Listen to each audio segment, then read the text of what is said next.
Oke, halo semuanya. Perkenalkan, nama aku Rian Aditya Purwanawa. Biasa dipanggil Rian dengan NIM 2402020216. Jadi di video kali ini aku mau bahas seputar UAS, yaitu UAS Interpersonal Skill, dan menjawab 3 pertanyaan yang sudah diberikan.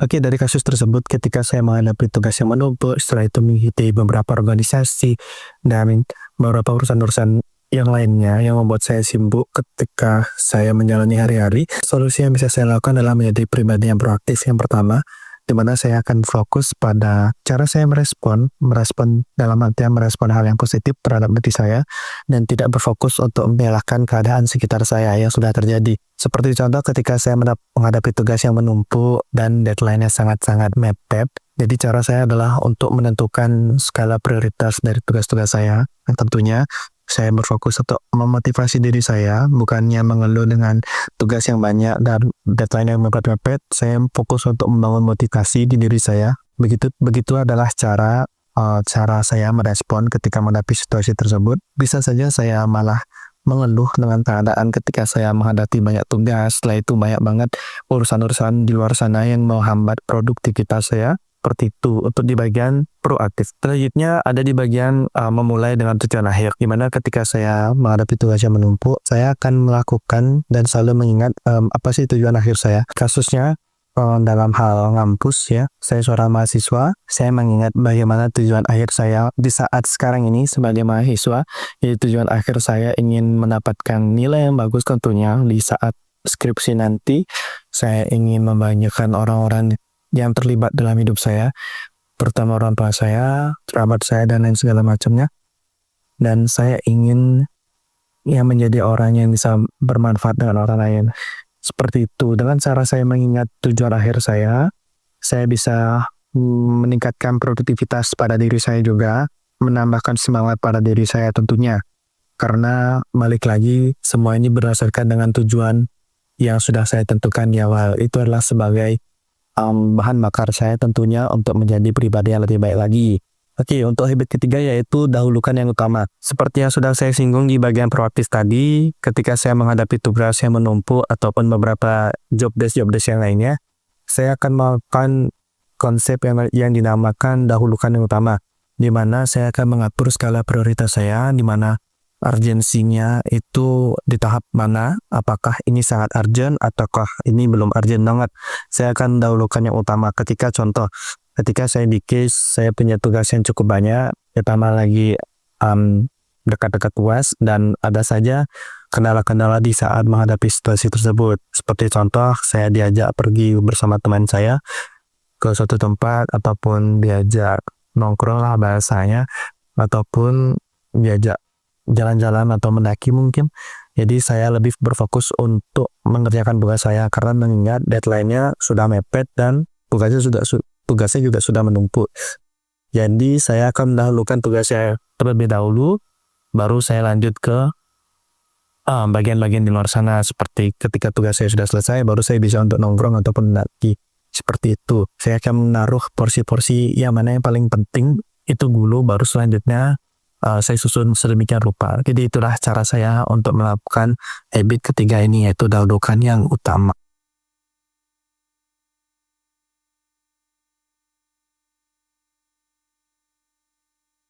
Oke, untuk soal selanjutnya adalah gimana sih cara saya dalam menerapkan think win-win dan seek first to understand dan to be understood di dalam kehidupan saya. Jadi saya punya sedikit kasus, yaitu dalam dunia pendakian tentunya. Jadi di saat teman saya agak sedikit egois ya, jadi pada saat itu teman saya tidak mau untuk membawa beban yang seharusnya dia bawa, katanya alasannya cukup berat, seperti itu. Dan saya menerapkan think win-win terlebih dahulu, dimana di konsep think win-win ini adalah berpikir menang-menang.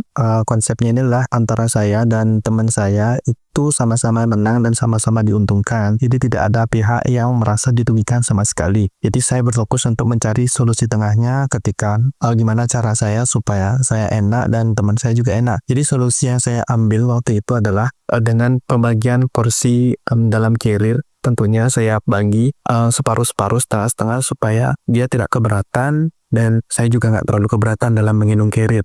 Tapi pada saat itu dia menolak. Setelah itu saya putusin buat cari titik solusi tengahnya.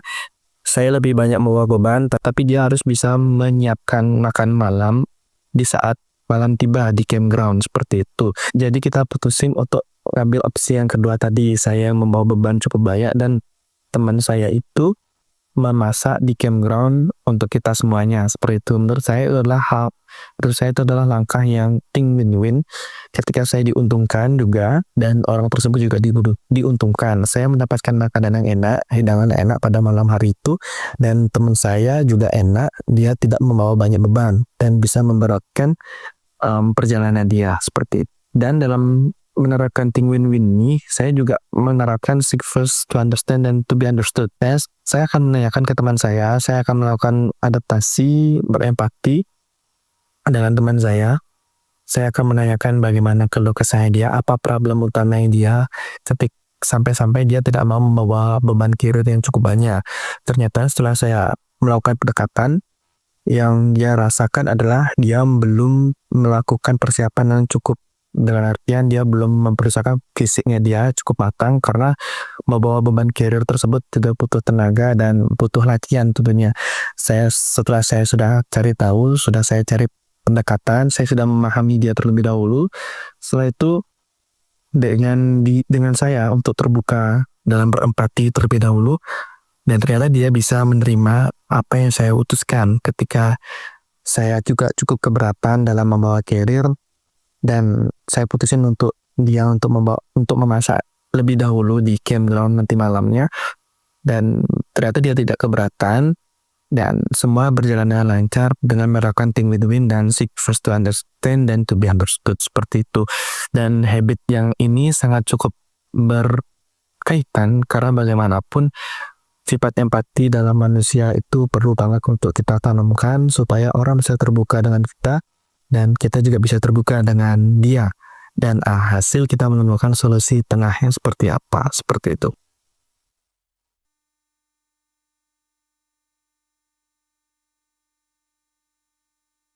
Oke, sinergi dalam kinerja tim itu penting banget ya. Gimana kalau kita ambil sedikit ke belakang juga tetap terkait dengan pengertian sinergi. Jadi sinergi ini adalah ketika individu dengan individu, mereka saling percaya dan saling bekerja sama, bersatu padu, dan menghasilkan hasil yang di luar dari ekspektasi mereka. Seperti contoh, ketika saya analogikan dalam matematika, ketika 1 ditambah 1 sama dengan 3. Bukan artian 1 tambah 1 itu sama dengan 2, tapi 1 tambah 1 menghasilkan 3. 3 yang saya maksud ini adalah hasil yang baik dan hasil yang di luar ekspektasi yang sudah ditentukan, seperti itu. Jadi dalam kerja tim itu penting dalam sinergi. Lebih tepatnya juga dalam suatu tim perlu adanya trust atau rasa kepercayaan dari satu individu dengan individu lainnya. Ketika rasa trust ini sudah terbentuk dan terjamin, maka peluang-peluang bagus dan peluang-peluang inovasi istilahnya itu bakal muncul dan memberikan dampak yang bagus untuk kinerja tim itu sendiri. Ketika saya di kantor, saya mendapatkan case tentang anniversary kantor, di mana saya bertim dengan tim-tim saya sebagai graphic designer dan teman saya sebagai bagian promo, lebih ke promo.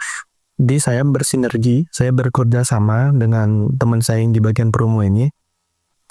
Jadi ketika saya sudah percaya, saya bangun rasa kepercayaan dulu pertamanya terhadap teman saya, dan teman saya juga sudah percaya dengan kinerja saya. Kita saling percaya dengan kemampuan yang kita punya, dan ternyata hasil yang dihasilkan itu benar-benar tidak sesuai dari ekspektasi saya. Maksud saya ini adalah hasil yang bagus di luar ekspektasi saya, seperti itu. Saya mendapatkan applause dari atasan saya juga, saya mendapatkan side project juga dari hasil dari sinergi yang bisa saya dapatkan di ruang lingkup kerja saya. Untuk soal selanjutnya yaitu gimana saya menjaga keseimbangan fisik, mental, emosional, dan spiritual dalam kehidupan sehari-hari. Oke, dalam keseimbangan fisik, saya menjaganya dengan cara berolahraga tentunya. Saya sebenarnya kesusahan dalam melakukan untuk berolahraga, tapi setidaknya saya melakukan olahraga walaupun saya nggak pergi ke gym. Saya cuma melakukan itu di rumah dengan home workout, dengan push up, squat jump, atau sit up, Jadi semua olahraga yang saya lakukan itu hanya di rumah saja, kadang juga kardio dengan jogging. Itu adalah cara sederhana saya untuk bisa merawat keseimbangan fisik saya.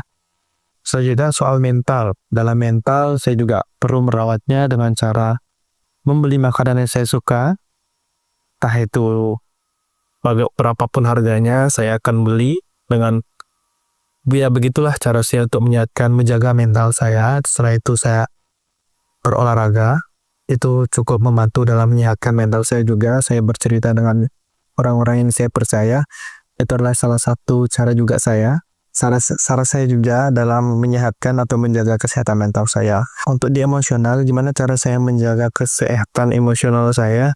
Ya seperti saya sebutkan tadi di bagian gimana cara saya menjaga mental saya bercerita dengan ya orang-orang yang bisa saya percayai, orang-orang terdekat saya akan cerita tentang keseharian saya, kehidupan saya, entah itu senang ataupun sedihnya, saya akan cerita karena pada dasarnya juga saya ingin cerita saya didengarkan. Jadi cara saya untuk menjaga emosional saya dengan cara bercerita dengan orang-orang yang saya percayai seperti itu. Dan gimana cara saya menjaga keseimbangan spiritual saya tentunya dengan berdoa dan selalu bersyukur telah menjalani hari ini dengan segala hal yang sudah saya lakukan.